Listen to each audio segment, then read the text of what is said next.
The team I work with is primarily the Adult Protective Services team. Most people have probably never even heard of Adult Protective Services. You hear all about Child Protective Services, right? Foster care and the like. We also have an Adult Protective Services unit here in Onslow County. And I want to talk a little bit about some of the trends we're seeing with our adult population here in Onslow and across the state, and some of the things we see day in and day out with our elder population that I think the more people know and the more people talk about, the better things will get. So I want to talk a little bit about some frauds and some scams tonight that are going around. I guarantee you, since you sat down, you've probably already gotten 2 or 3 scam calls on your phone. If you're like me, you just ignore them and they go away, but a lot of people don't, and it can get them in a lot of trouble. So I just want to talk a little bit about some of the trends we're seeing and some of the statistics we're seeing. Next slide. Here in North Carolina, there are about 2 million people over the age of 65 that live in this state. By 2044, this is going to increase almost 50% to 2.8 million people. This is a retirement destination, and I can vouch for that because I retired after 30 years of social services in Georgia, and I moved here so I could live at the beach, and somehow through a contract wound up being the Deputy Director of Social Services here in Onslow County, which I love. I love doing it. But it is a destination for retirees. And along with that, you're going to see some really interesting numbers.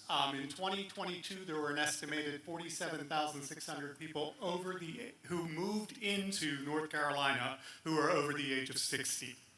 By 2031, which is not that long away, there are going to be more people over the age of 65 in North Carolina than there are going to be under the age of 18 in North Carolina. That's a very, very, very important statistic to keep in your mind. We spend 50% more on our Child Protective Services unit here in Onslow County than we do on Adult Protective Services. Right now, in Onslow County, we have the same amount of adult wards here in Onslow County as we do foster children. When this number becomes a reality, our numbers in Adult Protective Services are going to go up, and our numbers in Child Protective Services are going to go down. It's pretty obvious to see that, right? When you look at the numbers, we've got to think about, as a community here in Onslow County and as a state in North Carolina, about how we're funding these programs. Because right now, there is no state funding for Adult Protective Services. All the money that we spend in Adult Protective Services is Onslow County tax dollars. So it's time to get your legislatures involved, it's time to get your communities involved, and it's time to start talking about this. 2031 is not far away, and we need to start talking as a state and federally how we're going to start funding Adult Protective Services, because it's not just North Carolina, it's happening everywhere. The boomers are here, the younger population is decreasing, and the birth rates are decreasing, and we have to be cognizant of that as we move through. Next slide. So it's going to take all of us working around this population to make sure we can meet the needs. Now, I'm in that population. I'm over 60. Many people in the room are over 60. Many people here in Onslow County are over 60. So it's really time to start thinking about some of these issues.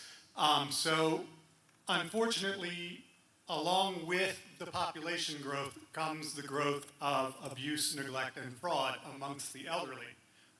We see some pretty staggering numbers here in Onslow County and across North Carolina. Next slide. Elder fraud is at an all-time high. Unfortunately, only about 15% of all elder fraud and scam gets reported. Only 15% gets reported to the government, to the local authorities, to the police. In that 15%, seniors over the age of 60 lost $3 billion in 2022. $3 billion here in the United States. That's 15% of what was reported, right? That's what we know about. Where's the other 85% that goes along with that? And what is 3 billion times 85%? It's pretty staggering, right? People are losing hundreds of thousands of dollars through elder abuse, fraud, and scams. Those over 60, of course, are the highest group of people who are targeted by scammers and people who are looking to make a quick buck. Primarily, next slide please, because this group has money. They have assets, they have homes, they have retirement accounts, and sometimes they have pensions. These are people they want to target because they know they have bank accounts. They know they have assets that they can attach themselves to. People who are over the age of 60, 65 tend to be a little less tech savvy than those younger. They're a little easier to get some tech scams by. There's always the potential as people age of cognitive delays, dementia, all those things. And there's a huge fear of reporting scams. That number, 15%, kind of tells it all. People are embarrassed. When this happens to them, it is embarrassing. They don't want to tell people. They don't want to tell their family. They don't want people thinking, well, is it time to start looking at grandma to maybe get some kind of some testing done, right? All these things go through people's minds when we're talking about being a victim of fraud. Fortunately, I get all these scam calls. I'm sure everybody sitting in this room gets scam calls left and right all day long, right? You get emails that are really strange, and you think, this can't be real, right? It's not. Don't answer it. But we've got to educate our elder population on how to avoid scams, how to not become victim to these people who are getting better and better and better at perpetrating seniors. Next slide. One of the big ones out there right now is the grandparent scheme. It used to be the scammer would call a phone number, call the grandparent and say, hey, your grandchild's in Mexico, she was on a school trip, she just got arrested, I need $15,000 to bail her out. Now, AI has gotten so good that they go onto Facebook, Snapchat, all those things, social media stuff where people leave voice recordings. They pick up the voice of that teenager, they make an entire conversation out of that teenager's voice, and that teenager calls the grandparent, saying, Grandma, I'm in trouble, I need help.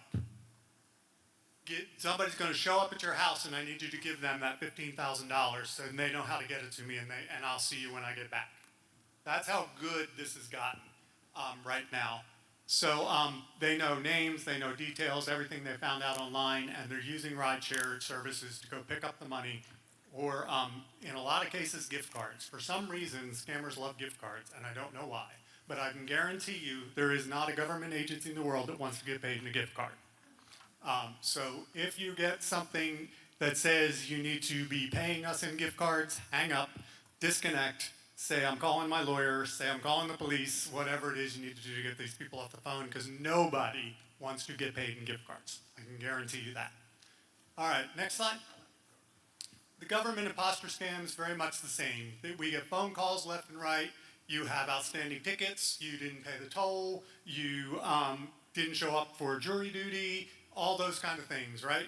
Nobody's going to put you in jail for not showing up for jury duty, ever, anywhere in the United States. They're just not going to do it, right?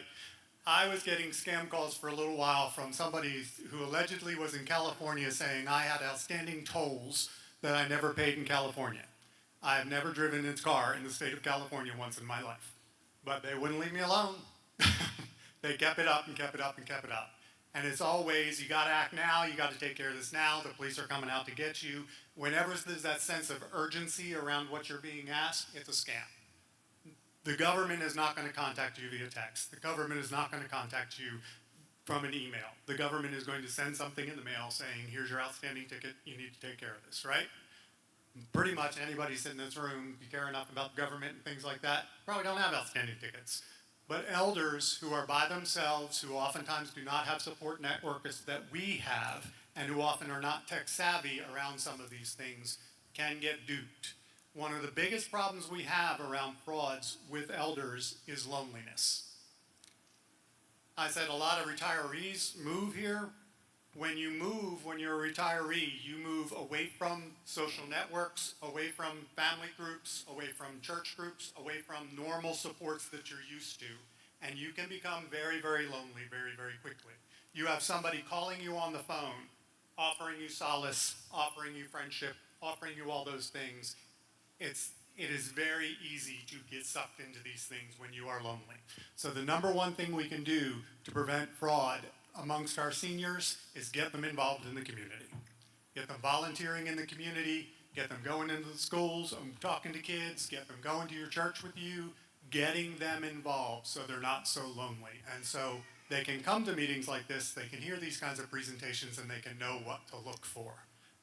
We all need to be talking to our parents, to our older adult friends, to whoever we have in our lives so that they know they're not alone and they don't need to fall victim to this. Next slide. Financial abuse. This is often perpetrated by somebody the victim knows. Unfortunately, family members, kids, nieces, nephews, a friend of the family. And more often than not, a lot of the cases we get involved in at Adult Protective Services is a paid caregiver. So the family has hired somebody to come in and take care of this grandparent, this person. The grandparent begins to trust that person, they build a relationship, they build a bond, and so the grandparent says, oh, I really don't feel like going to the store today, just take my debit card and go get this. And they do, along with whatever else they want. And they go to the bank and they get signed on to their checking account. They go to the bank and they get signed on to their credit cards. Once you are a co-owner of a bank account and your name is on that bank account, the police can do absolutely nothing to get your money back. You have voluntarily put this person on your account and given them access to your money. So we need to get to folks before they get to that point and make sure that's not happening to our seniors. This is a really tough one, and we see a lot of it. It's tough on families because this is somebody who we brought in and we're paying and we trust, and we've done the research and we've done the background checks and all that kind of stuff. So it can really hurt emotionally with some of these caregivers. The other thing, if you ever see a petition, please sign it. There is no list for crooked caregivers federally or at the state level in North Carolina. So when folks get caught at this, they quit that agency and they move down to the next county and get hired at that county because there's no list.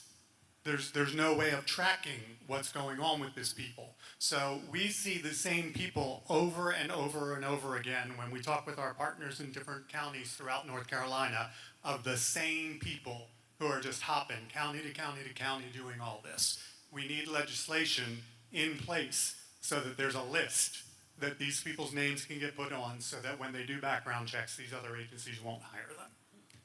Next slide. Text scam supports. How many of you have had a warnings pop up on your computer? Your security stuff is out. That's what the word I was looking for. Security stuff is out of date. Click this button and we'll help you.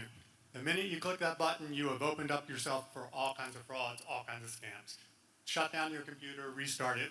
We got to teach people not to fall for that. Again, our elderly folks in our communities are not necessarily as tech savvy as the younger generation. They see something like that, it can be very panicking, and we need to make sure we're training them how to not fall victim to those kinds of scams. Next slide. So we need to talk about it. We need to go to senior centers. We need to go to churches. We need to go to meetings like this. We need to go wherever we can go and talk about this issue with folks and get the folks who are sitting in this room listening to me tonight to go out and talk to groups.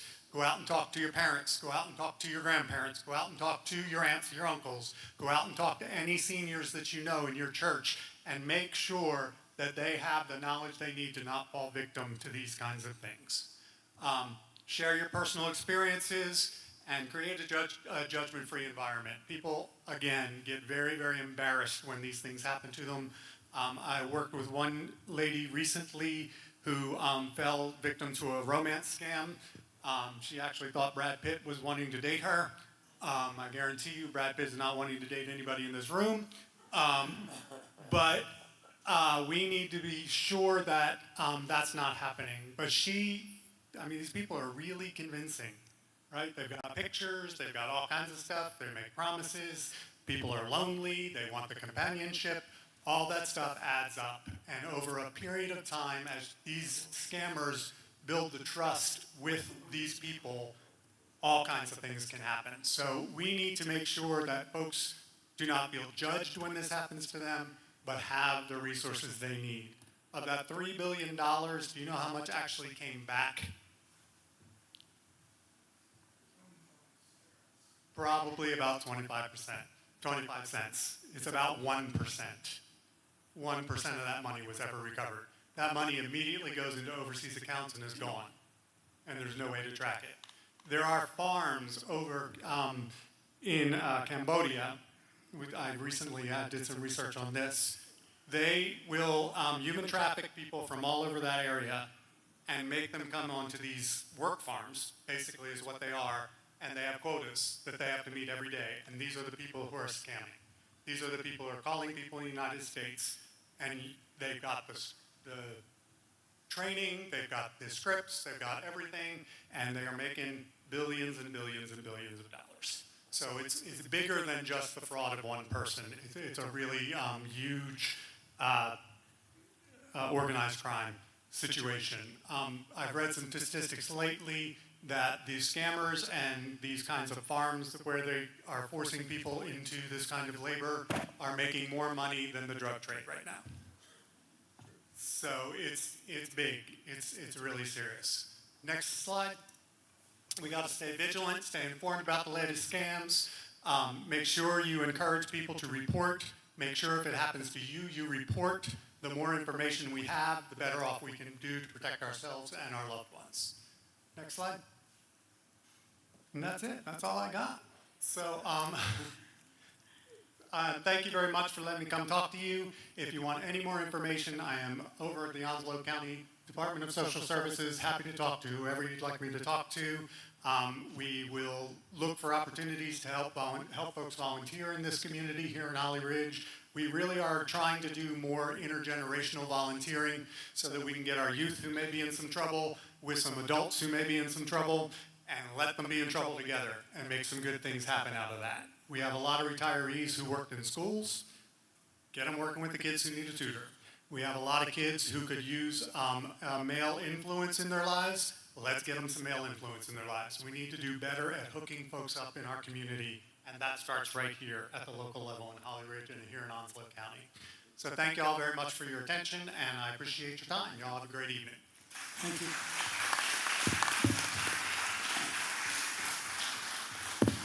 Thank you, Mr. Brown.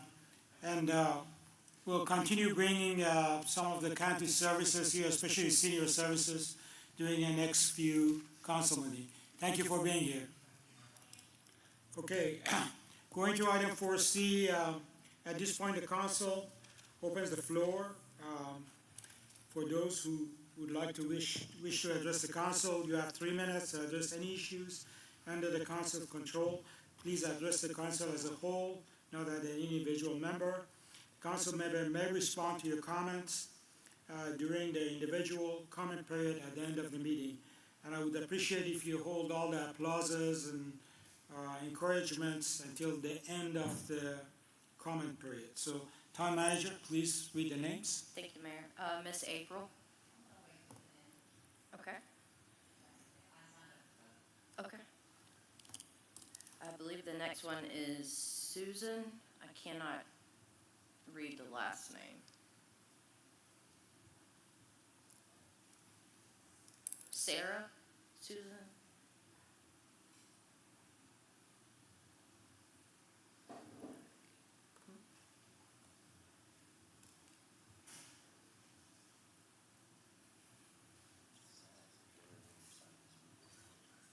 "101 Spicer Lake." I'm sorry? Okay. Lee Mingus? Okay. Tim Sheeta?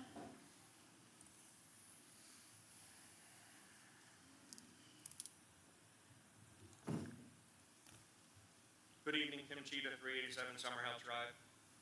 Tonight I'm representing the group that started the de-annexation conversation for Summer House. I'm here to speak in opposition to Resolution 2610. De-annexation is not an attack on Holly Ridge or an attempt to avoid paying taxes. It is simply homeowners using North Carolina's legal process to ask the General Assembly whether a geographically separate satellite annexation still makes sense 20 years later, when the beneficiaries of that arrangement were the town and the developer, not its current residents. Residents have sought an honest discussion about taxes, services, and representation. We invited supporters to a public forum to hear the facts and decide for themselves. Our efforts were rebuffed, and that invitation was declined. Respectfully, residents deserve better. Summer House is a geographically separate satellite annexation nearly 3 miles from Holly Ridge's contiguous limits. We pay full municipal taxes, vehicle taxes, support local businesses, and then pay HOA dues to maintain our own roads, bridges, stormwater system, and much of the infrastructure the town provides to other residents. Based on geography and those conditions alone, Summer House does not receive the same level of services as other residents of Holly Ridge. One council member recently suggested we shouldn't ask what Holly Ridge can do for Summer House, but what Summer House can do for Holly Ridge. Respectfully, that's exactly backwards. We don't elect governments so taxpayers can serve City Hall. We elect City Hall to serve the taxpayers. Summer House already does its part. We pay our taxes. The question isn't what we owe more to the town. The question is whether the town has earned those taxes through the services it provides. That's not selfish, that's accountability. We're not asking for special treatment. We're asking one simple question. Are the municipal taxes we pay proportional to the municipal services we receive? Geographically separate neighborhood leaving should not threaten the town's financial stability. If it does, what does that say about the town's financial model? That's a budgeting issue, not a reason to keep Summer House annexed. Municipal property taxes are intended to purchase municipal services, not require one neighborhood to subsidize another because it has a stronger tax base. If Holly Ridge faces financial challenges, the solution is the same one every family faces: responsible budgeting, economic development, living within available resources, not permanent dependence on one satellite community. Citizens petitioning their elected representatives for legislative relief isn't a threat to democracy, it is democracy. A healthy democracy welcomes debate. It doesn't rely on private text messages, intimidation, or scare tactics to discourage citizens from participating in a lawful legislative process. Our request is consistent with what the General Assembly is already doing: protecting property owners, addressing property taxes. Let's be clear about what this process is. The General Assembly will hear from Holly Ridge, it will hear from Summer House, it will review the facts, and it will decide whether de-annexation legislation is appropriate.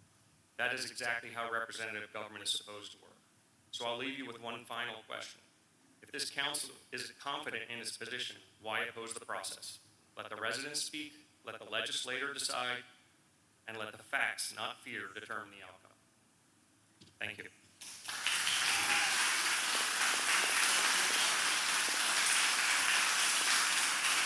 Next. That's it? Thank you. That's all the names? Huh? No others. No, okay, thank you. Okay. Going to item 5, there are no public hearings at this meeting. And then we're going to item 6, town manager report, please. Thank you, Mayor. As everyone knows, the budget process took up most of the last several months. As we work to get the new budget in place, Chuck, our finance officer, is working to close out last year's fiscal year and prepare for our audits, which should come in the September timeframe. Small updates around town. Ductwork over at the town hall is being replaced. As everyone saw in the last meeting we had, the council chambers were rather warm, so that is the last leg of that work order. So once that's completed, that job will be finished. The work on the remodel of the old Penslow building is underway. Shingles were delivered, and our public works guys have been over doing grading work in preparation. The park restrooms in the municipal park were successfully demoed. Public Works is looking to remove and replace 3 pine trees, which will be in striking distance of the new facility. So that's something Mike McFadden and his team are looking to have done in the next few weeks. Charlie Strickland created and installed an American flag retirement box at Town Hall, which has been really successful and popular over the last several weeks. summer camp is going well. There is a movie in the park next Friday. And this Saturday, we have a shred event that is free for all residents. There's a minimal charge for non-residents. So if you have any piles of mail or old documents or anything you're not comfortable throwing into the garbage, please stop by the town hall with your boxes. We'll have the shred truck there, and again, it's free to all residents. The land use plan was officially certified by the state, which was adopted a couple of months ago, after a public hearing was held. And the beautification committee did their first litter pickup last week, which was considered a success. And on one final note, I'd like to introduce a new hire, Tony Rosinski. He has been hired as the building code administrator for the community development department. Tony, if you could stand. Welcome, John.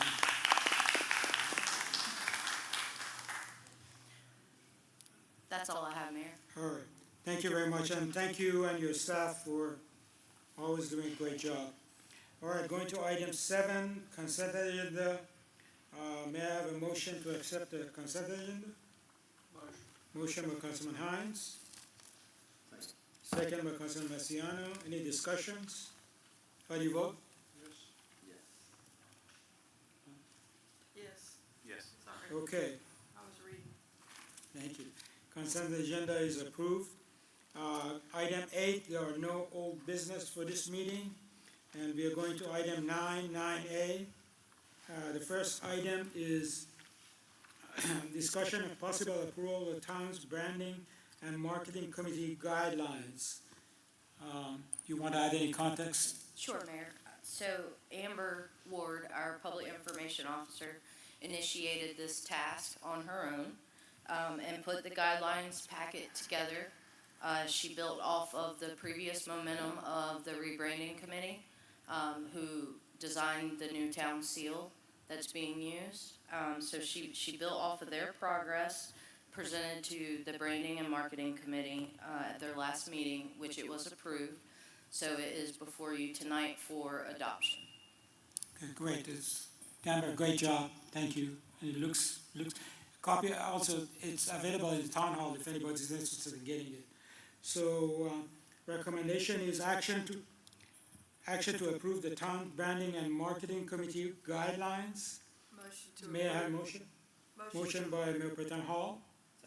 Second by Councilman Masiano. Any discussions? How do you vote? Yes. Okay, item 9A approved. 4-0. All right, going to item 9B. We have a resolution 2026 that we would like to request approval by this council authorizing application for Governor's Highway Safety Program grant funding. I know Mayor Pro Tem Hall is going to read the resolution. Yeah, and it's 2 pages, so sit tight.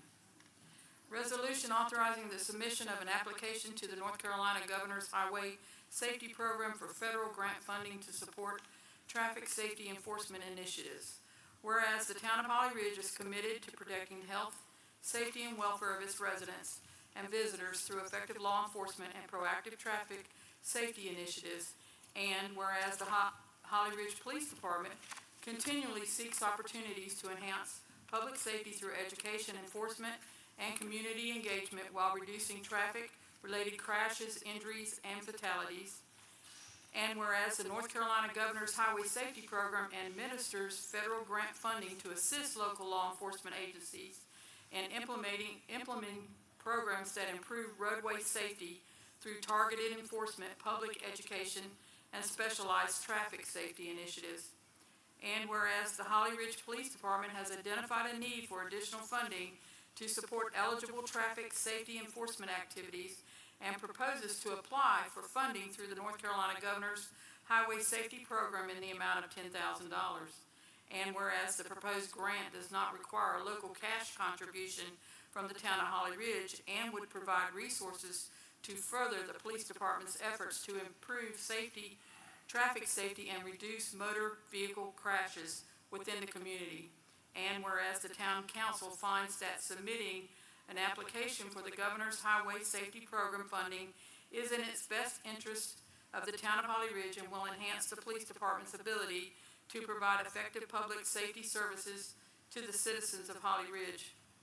Whereas the town council desires to authorize the submission of the grant application and designate the appropriate town representative to execute all necessary documents associated with the application and administration of the grant.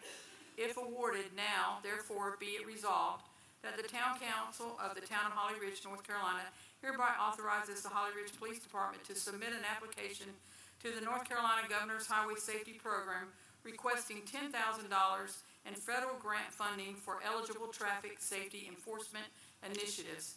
Be it further resolved that Sergeant Hunter G. Jones is hereby authorized to act as the town's designated representative for the purpose of preparing and submitting the grant application and coordinating with the North Carolina Governor's Highway Safety Program regarding the proposed project. Be it further resolved that upon award of the grant, the mayor, the town manager, police chief, finance director, town clerk, Sergeant Hunter G. Jones, and other appropriate town officials are hereby authorized to execute any agreements, certifications, reports, and other documents necessary to administer the grant in accordance with all applicable federal, state, and local requirements. Be it further resolved that the town council acknowledges that no cash contribution is required for this grant application and finds that participation in the Governor's Highway Safety Program will further the town's commitment to improve roadway safety and protecting the citizens and the visitors of Holly Ridge. Be it further resolved that the town clerk is directed to maintain this resolution as part of the official records of the town of Holly Ridge and to provide certified copies of this resolution as may be required in support of the grant application. Be it further resolved that this resolution shall become effective immediately upon its adoption. Thank you, Mayor Pro Tem Hall. Did y'all get all Okay, that? Mayor, I'm sorry. All right, so may I have a motion to approve the resolution authorizing application for Governor Highway Safety Program? Motion by, Second. Mayor, yes, Mayor, I think Sergeant Jones ought to be commended for the work he done on this too. yes, absolutely. So motion first was Councilman Longo, Mayor Pro Tem Hall seconded. Any more discussions? Again, Chief, thank you for your staff doing this. So how do you vote? Yes? Yes. Yes. Okay, motion is approved. I'm sorry. Could you wait until at the comment period, please?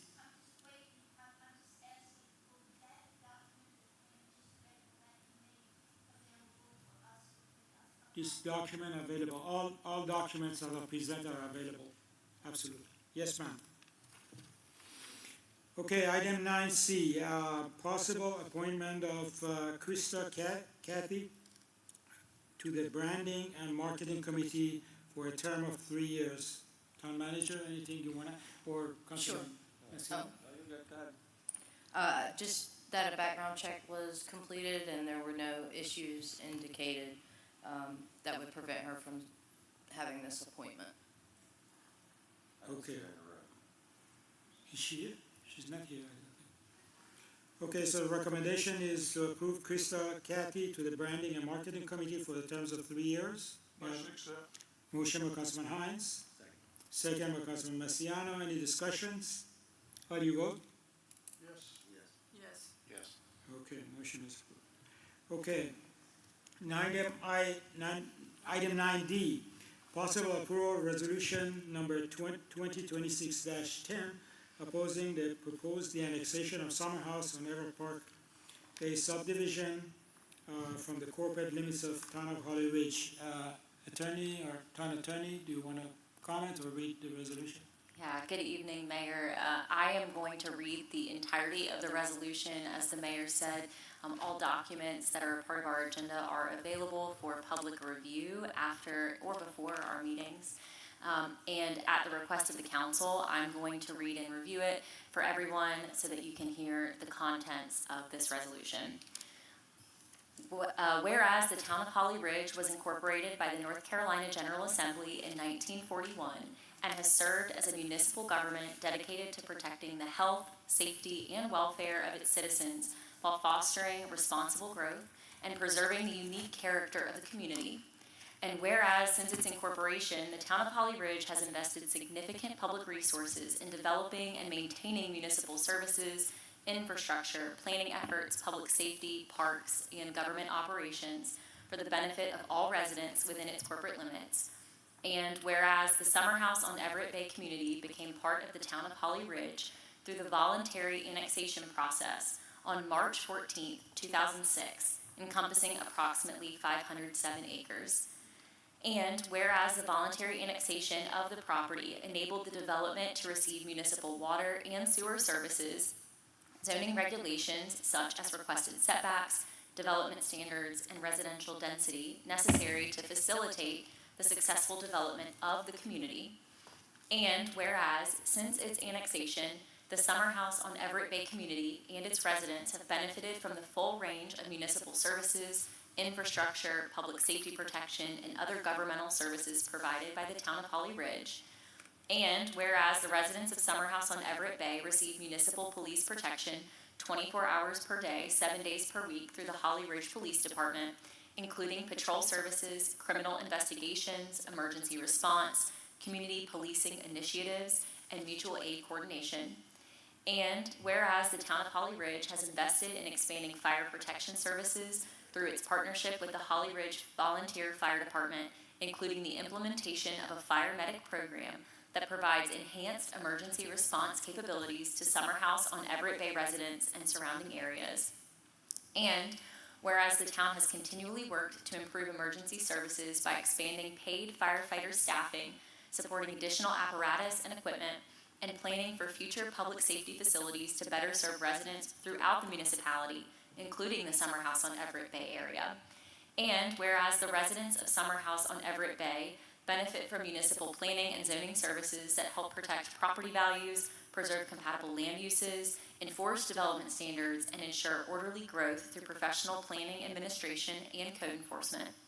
And whereas the town council intends to evaluate the streets within the Summer House on Everett Bay subdivision for potential acceptance into the town's street maintenance plan, under which the town would assume responsibility for their ongoing maintenance. And whereas the town currently pays Jones Onslow Electric Membership Corporation, JOEMC, for the operation of the decorative streetlights located throughout the Summer House on Everett Bay subdivision, as well as the associated electrical service costs in lieu of providing street maintenance due to the streets having been recorded as private.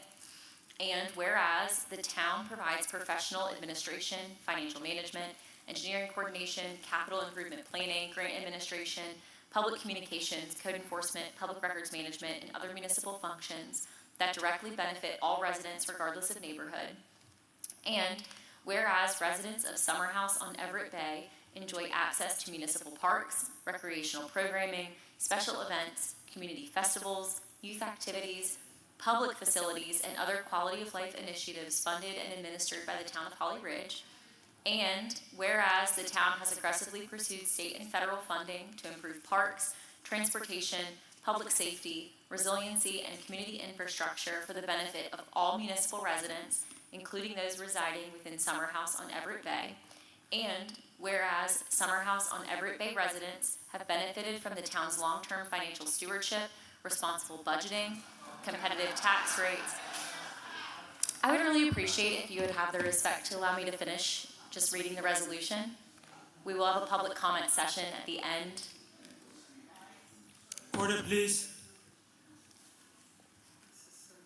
Whereas Summer House on Everett Bay residents have benefited from the town's long-term financial stewardship, responsible budgeting, competitive tax rates, and strategic investments that have positioned Holly Ridge as one of the fastest growing municipalities in southeastern North Carolina. And whereas municipalities rely on a stable and predictable tax base to effectively plan for future infrastructure, capital improvements, staffing, debt obligations, and public services. and the arbitrary removal of established neighborhoods undermines sound municipal government and long-term fiscal planning. And whereas de-annexation of established neighborhoods after years of receiving municipal services creates an inequitable precedent whereby communities may seek to avoid contributing toward the long-term investments that made their neighborhood successful while continuing to benefit from the town's historical investments and regional planning efforts. And whereas allowing piecemeal de-annexation of established residential communities threatens the integrity of municipal boundaries throughout North Carolina and undermines the ability of municipalities to responsibly plan for future growth, infrastructure investments, economic development, and service delivery. And whereas the Town Council finds that the continued inclusion of Summer House on Everett Bay within the municipal boundaries of Holly Ridge is in the best interests of the town, its residents, and the orderly governance of the community. Now, therefore, be it resolved by the Town Council of the Town of Holly Ridge, North Carolina, that the Town of Holly Ridge formally opposes any legislative or administrative action that would remove Summer House on Everett Bay from the municipal limits of the town. The Town Council respectfully requests that the North Carolina General Assembly reject any proposed legislation seeking the de-annexation of Summer House on Everett Bay from the Town of Holly Ridge. The Town Council affirms its commitment to continuing to provide high-quality municipal services to all residents of Holly Ridge, including those residing within Summer House on Everett Bay. The Town Council further affirms that municipal boundaries should not be altered absent compelling public necessity, comprehensive analysis, and due consideration of the financial, operational, and legal impacts upon both municipality and its remaining residents. The town clerk is directed to transmit certified copies of this resolution to the members of the North Carolina General Assembly representing the town of Holly Ridge, the Office of the Governor, the North Carolina League of Municipalities, and such other officials as deemed appropriate. Thank you, Town Attorney. So, recommendation is action to approve Resolution 2026-10 opposing the de-annexation of Summer House on Everett Bay. May I have a motion to approve this resolution? Motion to approve. Motion by Councilor Marciano. Second by Mayor Tibble. Please, order. That is why we will not. Mayor, second by Mayor Pro Tem Hall. Any discussions? How do you vote? Yes. Yes. Yes. Yes. Okay, motion is approved. All right, please, keep the order.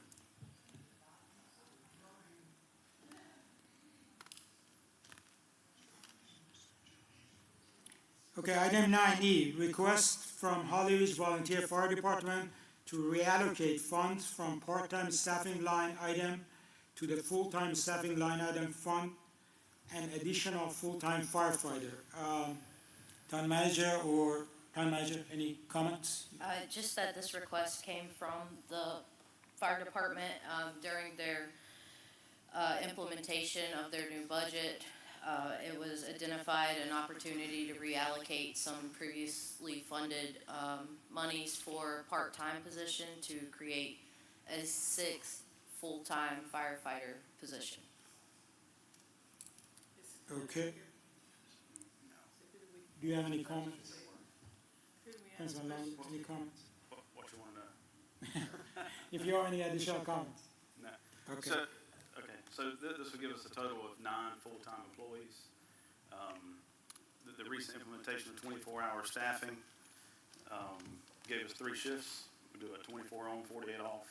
So this will put 3 paid full-time personnel on 24/7, and one of those being a paramedic. Great, thank you. How will it impact the part-time? Is this discussion time? Guys, in a minute, after we have the motion. So may I have a motion to accept the recommendation? Motion by Councilman Hines, Second. second by Councilman Marciano. Now, discussions, go ahead.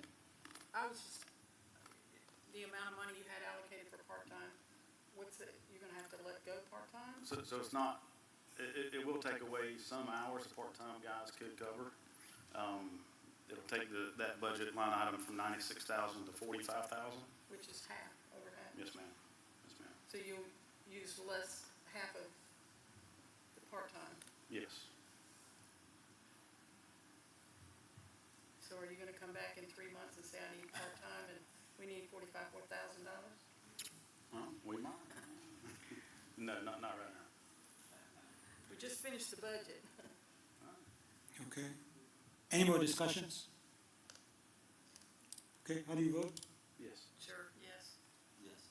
Yes. Okay, that is approved.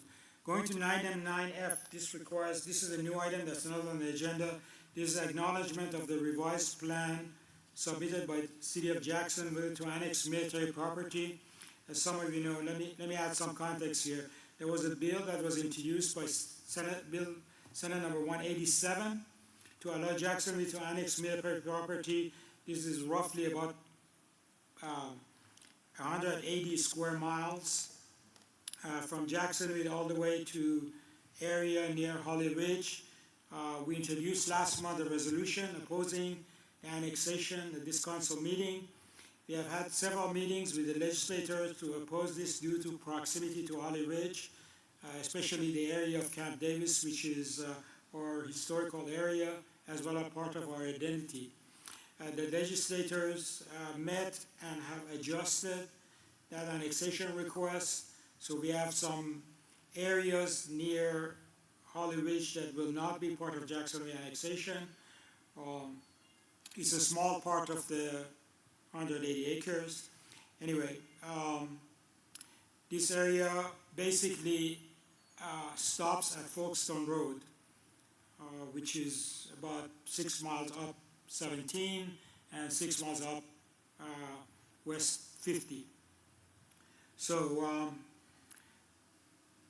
we will continue our discussions, but this is just an action to acknowledge receiving that new plan, and we'll continue the discussion. So may I have a motion to accept this acknowledgement? Motion to accept the matter. Motion by Councilman Marciano, second by Mayor Pro Tem Hall. Any discussions? Yeah, do we need to rescind our opposition to this? Because we did a resolution opposing it, is this gonna override that, or? Well, with that resolution, it stays effective until we do a final agreement. This is acknowledgement of received, Just Fine. an acknowledgement that we received a change? that's correct. Okay. So we have a motion and second. Any more discussions? How do you vote? Yes. Yes. Yes.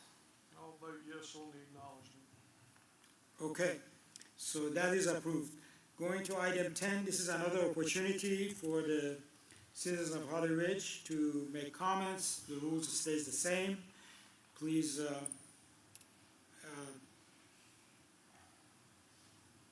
please refrain from any emotional response and look forward to hearing from whoever has signed up. Town Manager? Jim McCosey.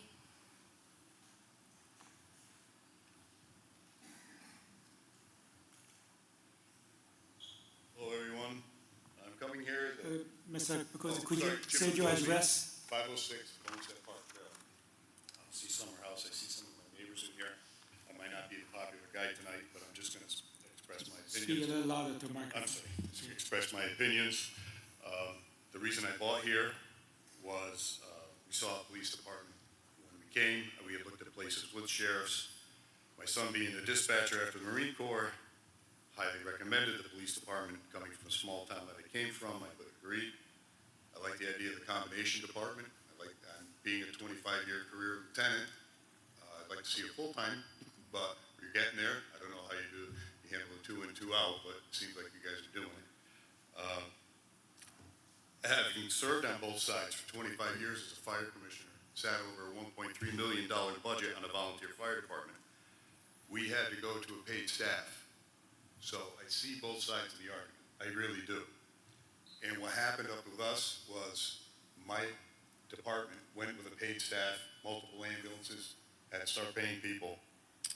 We saw the outside towns didn't want to do it, used our services, and didn't want to pay for it. Yes, it's called mutual aid, but what we ended up facing was civil liabilities with those other towns. We had our lawyers get involved, and we talked about the liability of your representation not stepping up for emergency services. So to downgrade, it speaks to me, to downgrade our services a little bit is a question I would like to have answered. Otherwise, other opinions I have is I would have zero input with de-annexation for the future of our town. No municipal oversight. Municipalities have a higher standard that they have to, an auditing process and go through with our monies. I do like that. I see the control over that. And finally, I just don't feel the answer to a problem is to remove my ability to be part of the solution. So that's, just an opinion. And we're all neighbors, and I like to stay friends with everybody, and everybody has an opinion. I think everybody in this room is doing a fantastic job and representing themselves well. Thank you. Thank you, Mr. Nichols. Next, Miss April?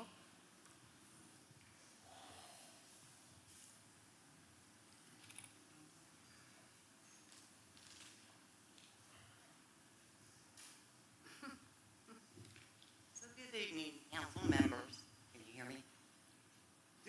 Throughout this de-annexation process, Summer House residents have been described as affluent by one of the councilmen as if that somehow means our concerns don't matter. The truth is, we are just ordinary people.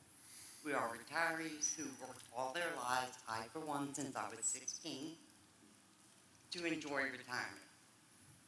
We are young families raising children. We are widows and widowers living on fixed incomes. We are veterans, first responders, teachers, business owners, and working people who chose to make Summer House our home. When many of us bought our homes, they were affordable. Today's rising property values, increasing taxes, and rising cost of living have changed that. Owning a nice home does not mean someone has unlimited income. That is why so many of us support exploring the annexation. It isn't because we dislike Holly Ridge. It isn't because we don't appreciate this area. It's because we believe we have a responsibility to protect our neighbors and the long-term financial future of our community. Many of us feel we are paying more and more while receiving very little in return from municipal government. We are simply asking for the opportunity to present our case to the North Carolina General Assembly through the process that state law provides. We respectfully ask this council not to dismiss our concerns or define us by stereotypes. See us for who we are, your neighbors, trying to do what we believe is best for our community and families. And one additional line item is, I'm just curious, there has been rumor of a Project Candy, and I would just like to know what the details of that are. Thank you so much.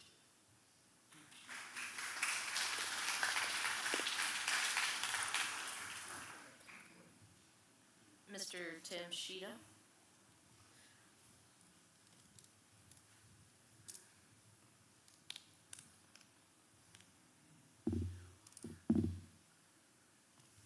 Tim Cheetah, 387 Summer House again.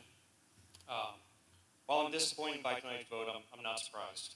The resolution simply confirms what we know from the beginning.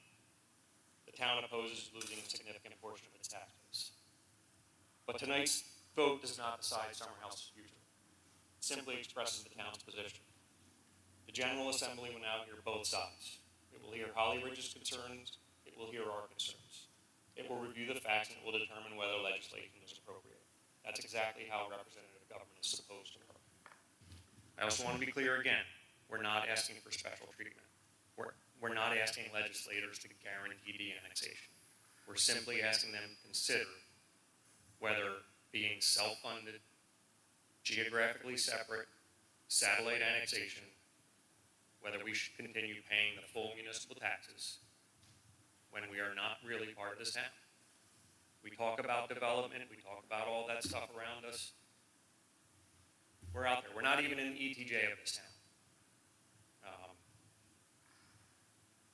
There's lots of things that we can discuss, but at the end of the day, I hope tonight is not viewed as an end of this conversation. Perhaps this reminds us why this issue belongs before the General Assembly. because obviously you are on one side and we are on the other, and that's expected. Government should never oppose a lawful process simply because it may lose revenue. We respect the council's decision, and we welcome the next steps. If Holly Ridge's position is supported by the facts, then it has nothing to fear. Let the legislature hear both sides, let the residents be heard. We now simply ask the legislature to make its own independent determination based on facts, the law, and the unique circumstances of Summer House. Thank you.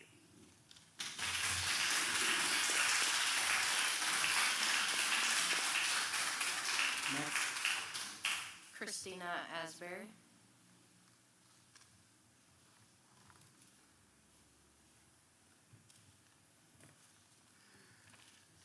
Good evening, Christina Asbury. I live at 308 Folkestone Road. I'm an accredited land consultant, and I've spent more than 20 years working with landowners, property owners, developers, and local governments across North Carolina. I want to begin by saying I fully support the residents' right to petition the General Assembly. That is exactly how our legislative process is supposed to work. If they believe they're paying higher taxes for services that don't meet their expectations, they have every right to make that case. But just as they have the right to ask for de-annexation, this council has the right and the responsibility to explain to the General Assembly why granting that request could be harmful to Holly Ridge and the long-term interest of the town. This isn't simply a disagreement over taxes, it's a question of public policy. I also believe strongly in property rights. They've been the foundation of my career. But private property rights don't exist in a vacuum. Every property owner in Summer House voluntarily purchased property that was already inside the town of Holly Ridge. The municipal boundaries, the taxes, and the governance structure were known when those decisions were made. More importantly, this discussion extends well beyond one subdivision. Towns make long-term decisions based on stable municipal boundaries. Future land use plans, infrastructure investments, utility planning, emergency services, parks, economic development, and capital improvements all rely on a predictable tax base. If one of the town's largest communities simply leave, those obligations don't disappear. The financial burdens shift to everyone who remains, and every long-term planning assumption has to be reconsidered. I'm concerned about the precedent. If municipal boundaries become negotiable whenever residents become dissatisfied, local governments lose the stability that they need to plan responsibly. The General Assembly should absolutely hear both sides, but it deserves to not only hear the concerns of one neighborhood, but also the broader consequences for fiscal responsibility, infrastructure planning, and the future of municipalities across the state. Thank you. Thank you, Ms. Asbury. That's it? Okay, thank you for all the comments. We now point where we hear council's comment. So we start with Councilman Longo. I don't really have anything, just want to thank everybody for coming out and sharing your time and your interest. Thank you. Councilman Hines?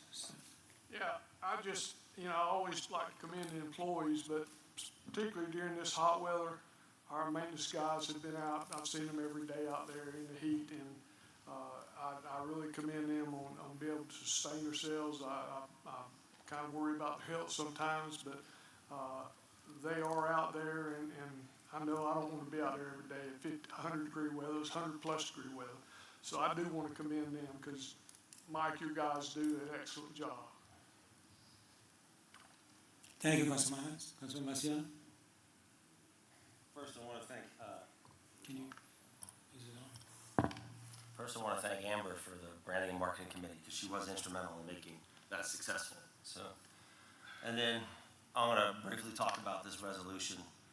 And then, Tim, to your point, I'm just as disappointed as just as like you said, as the town, we have to protect Holly Ridge's interests. I'm a councilman and also a neighbor of Summer House. I live in the same neighborhood. April, I hear your points. I'm on a fixed income retired military, decided to retire, everything keeps going up. I am in real estate, I look at all the numbers, and it's like, how do we do this? But at the same time, I have talked with just as many folks outside of this room that are tied to politics, state legislators, local legislators, and the one thing that keeps resounding is the public safety piece. If a municipality is providing public safety to its residents, then there's a good chance that de-annexation would happen. Doesn't stop the process, doesn't stop pitching it, and that's the one thing, it's like, we understand that, hey, you have a voice, you're utilizing it, go for it. And then when you talked this morning, I clapped for you because I want it to be a professional conversation. When we read through the resolution, this entire room laughed and gaffed at it. I just proved another point. This is the reason why the pro folks don't want to be in the same space, unfortunately.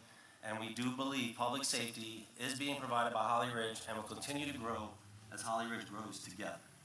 So thank you, and I appreciate you coming out and making your voices heard again this evening. So thank you. Thank you, Councilman Messina. Mayor Pro Tem Hall? Yeah, I want to welcome Tony to the staff. I didn't know about that. I watched Tony Rosinski come into the Holly Ridge area and eat breakfast at the cafe and nudged him to get him involved in the community. And he's sat on almost all the boards. He always is there. He's always got a positive attitude. What an honor it is to have him as an employee. So welcome, Tony. I'm tickled to death. The only thing I was hoping that you would keep on the boards, but that's going to circumvent some of that. But you can do good work inside. So welcome to the town staff. Thanks everyone for coming out. Thanks for expressing your opinions. Thanks for being as passionate about it as you are.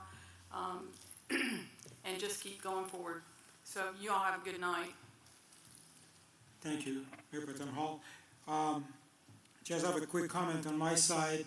I also, like Councilman Marciano, I'm a resident of Summer House as well as I'm the mayor, and I have duty to the whole Holly Ridge. I think it's absolutely right of everyone here, especially all the people that are here, to take the legislative route and ask the legislator to do whatever they think is right. I have tried to meet with the leaders of BFG, trying to come up to a sort of compromise position, but there was none. I was rejected in terms of there is no compromise position, it's one way or the other, which is fine. It is your right as residents and the owners of Summer House to pursue whatever they think is right for you.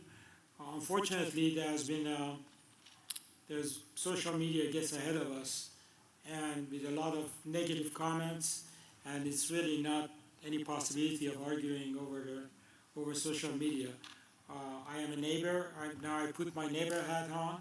I'm a neighbor and friends with some of you, and I do want the best for Summer House, but I have a different opinion of what is best for Summer House short term and long term. So again, thank you all for being here. I wish we had this attendance every time we have a meeting. Maybe we should start having controversial issues on the agenda so people will show up. I appreciate you being here. Have a great evening, and we go to the next item. Okay, item 11, Town Attorney. Any comments you would like to add? No comments. No comments, thank you.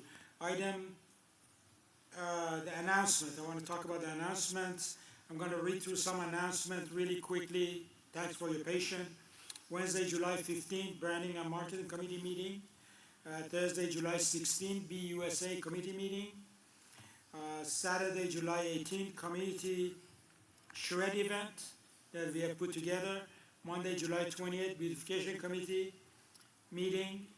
Thursday, July 23rd, Town Council Public Working Session. These are the quarterly meetings that we meet and talk about the future of Holly Ridge. And of course, on this particular one, we're going to talk about updating the strategic plan. Friday, July 24th, Movies in the Park. Saturday, July 25th, Open Air Market. And Tuesday, August 11th is our regular Town Council meeting. Item 14, we do not have any closed session. So we are done with our meeting for tonight. Mayor, Yes, ma'am. I'm sorry, we do have a closed session. Oh, we do have a closed session? Okay, I'm sorry. We do have a closed session. Thank you for reminding me. So we are going to go into a closed session. You're welcome to stay and you're welcome to leave, whatever is your preference. So may I have a motion to go to close? Oh, Town Attorney, could you tell us the reason for the closed session? Of course, Mayor, we have a motion to enter a closed session pursuant to North Carolina General Statute, Section 143-318.11, subsection A5, to instruct the public body's staff regarding the acquisition of real estate. Motion. Motion to go to closed session, motion by Councilman Hines, second by Councilman Marciano. Any discussion? How do you vote? Yes. Okay, we are in closed session. Yes.